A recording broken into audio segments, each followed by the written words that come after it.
vai pe solia le taulamanga nei vai ula. E mana tua i lo tole tala i asina ina ui e sāvalia le maota pai valu na i whapea ne ai. Tulou wale maota, tulou lava. Tulou lana le whaafonga tāpua i le atunu o mai maua tele o i mapu e pu e tau tongai. Tulou na auauna pa ia le atua i so se kālesia o lo whaafalituluia i a fioanga ma la alfanga uase manuia whaaleanganga o tātou tangata. O le fesili pe aisea, i oe maleanganga wha maulalo o wa o le whaiwai au i lima le tautala a o si o ta lima foi e pa i aisi o tamata. Ma o le ala lea, o le alea i eisa upu i pa ia ma malu o wa o sama whaingata ia o lo te wafifi le tofa ma o lo te ufatu i le utanga. Ale ngata idea, o le amangalo se leo vai ma se upu whatau wa ale auauna o no sau whaitau i le nei. Pela eo sa upu e to e sea pe wha o popo ai pa ia ma malu le atunu umai amatanga eo o le ngata anga o le soifua molo nei ola. Ai ave ia le nei taimi o te whatalo whatua i lau whaafonga tāpua i Samoa. Ma lo le soifua lau le lei ma le langi mama. E talitonu o lo e whaosola e soli le ngata i whale. Awa o lele wo o tutu le tai. Ai sau ngata alo le tau ili le papa i ngala. O na fitotoa i lea o le umusa. Pe ua tai fu e mai tu li vai pupola. Ai a whaafitfiti ma lo tupu i vao o na tawhea leo le utua tau whau. O le ala lea, o le fifoua i o le sao to i lolo pe alo ea pe solo muli. O na ia usita i lea ma tau ma vai le tupu i vao. O le a whaia mo au le so, ai a oe tai ao. I oe o whaasanga whai vale lava ia le Tama Poua e le Polago. O le a o papala ma o Papalii ma ai e lango somo o utalinga i le so, ai sauni e a oe tai ao. Ai whai mai ina ua langi nang ia le tau, o le ngafa sa whausu ma le tinga. O na tau ma vai lea o vaia ia a paula. A paula, sauia ina alu, a whai e te wholau, i a whati sina o peau. Ai a whai ai whati toto, o la e toi fhoi mai lea, o au o te la vea i au popua ngā. Whai mai le Tama Poua, e fhoi mai a paula ua tautua. Ai fhoi mai tupu i vau, ua ta whea le utu o siontina. I oe, e sau le taimi e pei o le aitu, e vave pei o le ngaoi.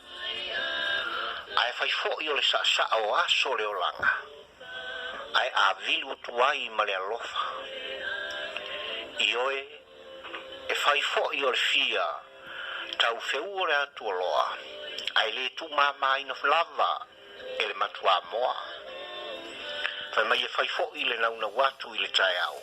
Ai fai ngata ua mamau le upenga la ua. E fai fo'i o lotu sa afiatu i le malu o le tai au. Ai tātou li lia nei ta abe le ngafo ali. I oe ai fai mai si Tama Poua i le Polago. E fai fo'i lota nauna watu i lesi. Ai tāte tō manatu i le fuia. E fai fo'i lota momo atu i a Fasiulu, ai pei ua taanga le anga ea i a ta isi. Mafaufauga le Tama Poua, fai mai o le itu lava ia e liulimu, ai o le limu lava ia o le itu. I oe o anga lava le tamtane, pe a whana nau i se tamaitai.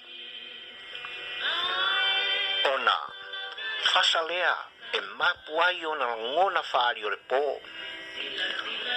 Whai mai, ai o se maula fo'i ua fiagau i le titi o manaia ua momo'o ia i le uilua le sevi ma le aila o lo'o tafao i le afi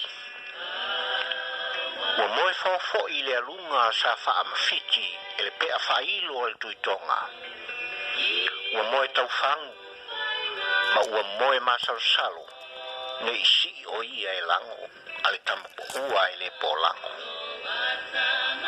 i oe ae talofa ua fa'atalutalua fo'i lavilavi o le vaveao ua ou ona toe ta'ele lea i lona laulau fai mai ua tata fo'i i lona si'usi'u ma ua ala fa'i mai lona matai tauvā i whanunga lelei o le asofou ua si fo'i ona lima lala'u e felusi ai le fatafata o lona matai ma tau mawhai e ta'u atu e whai se fuafuanga o ia se tangata ese ma ua le lava ou ai ua ia fia vivini whako ua ia fia vivini makoko e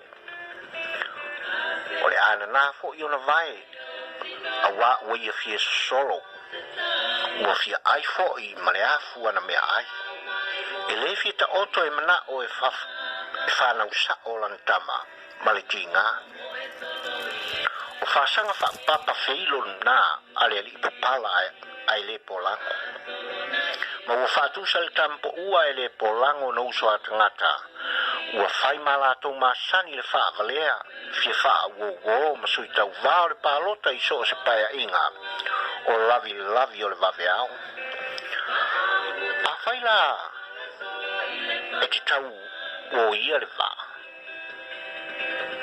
pe te a le mafue ona o whapea atu lea ia e vai ili whautusalo vai a vea ma ia tu nei tu loa aua le toi whaia ne e me mela le seunga ona e lea i le fua whatautau a whai e te tō mai o le a tūpulo tō mai a whai e te asosi o le a tūpulo losi a whai e te fia whauauau ona o lou fiola o le a faasalalau lou faavale valea ma lou fiola fai sa o e mea o ngā e fatu i au mafaufauga ma tofo i lou afu malingi ona utu pupū lea i ova ma faatumu la utu e faatau ma susua fo'i la ipu e ngau fata ma la ausanga'i o lou fale api utu poto ona e siva lea i langi mā ae manuia lau nofo i alo tu lou fa'aososo i sui tau vā ae e te fia pupu ua fai mau masani le futifutiulu ai le maomi fo'i sou si'usi'ugutu aua e te fa'atauanau malosi le fai e kisi ona o lou fa'ananau i le fasimoli a le sui tauvā auā e mase'ese'e e ngao ia e le soavai i o e te ou i o ona e toe ta'ele lea i lou laulau o ai la e tua ia ma tosi i ai le lima o le tangata mativa pe ao o mai aso leanga o le tali o le faipule ea po o oe le nā lana fai lautusi po ana komiti le taimi o le whaatosina o le tali o le Tama Poua e amo e le faipule ai sola oe le nā le komiti le fai lautusina e tango i le fosi le fai e kisi ona o lou nau i whamangianga mai le tofi tauvā i oe a watu le sui tauvā popo e te alu e whawhanga ai moa ai alu valu penu ma folo ona tongi le i moa le atingi ipu i oe sole o limu lava i o le aitu ai whai mai i Tama Poua o tangata whapene o te tau ona sile to i ai nuu mai tu malo a whai o sui tau vā o se tu malo o i alangona i le leila na mio e au ngā i le nuu ma a inga i le whai a sau komiti e le mana o mia fo i sau whai lautusi e te le fisili fo i tamaiti pe a lofa i a te oe e te le whai a fo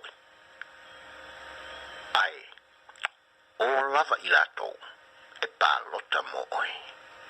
O le whatosina o mea ia a satani na whaonga e au lo fai ewa i e tena. O le whatosina foi na whaavare vale ai le poto o Solomona. O le whatosina i le o le lalolangi na liu ai le a palota ma whangu masima. Ai o le whatosina i nei tupe Papalii na tautau wailu tātou wali o Yesu Kiriso i le sātauro. Ai o le whatosina o le lololo le pisu pupama na faafauga i saako o na vale lea o ana whamangianga. I oe le upu whatosina o se upuleanga i Tama Poua e le Polago.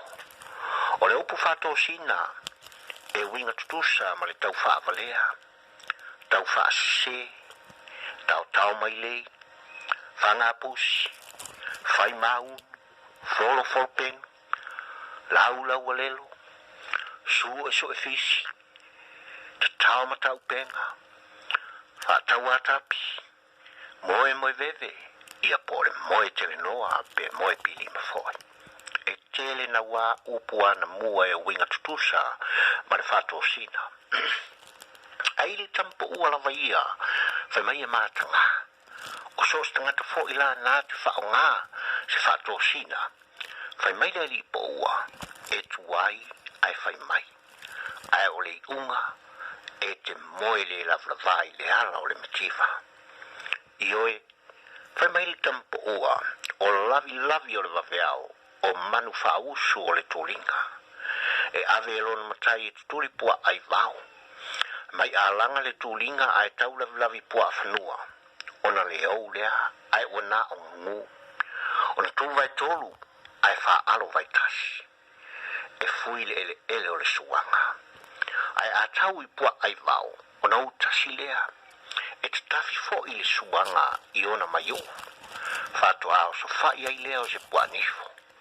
Ai a fai e loto ma ma ai le pua nifo. Ona le ai a lea e le lavi. Ai oso fafa i le papatua. Ona tūlei lea i se tafu e la au. E whaatali ai le matai o le tōlenga. I oe, whai mai le Tama Poua e matautia aso matōlenga. E amoane se puanifo whaavai matari le sua le matai o le tōlenga. Ai sele fulufulu le puanifo e au alo fai ma lavi o le waweao. O mafaufauga wha Tama Poua e mafua mai i tūlanga e ao o na iei le soifuanga.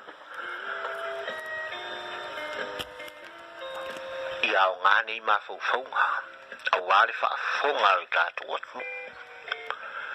I ao ngā se uputu sao. A wā se sui tau wā o whaolioli. A wale whaalanga mai a le atnu. I lona maota o upu whai o le tātou malo soifua.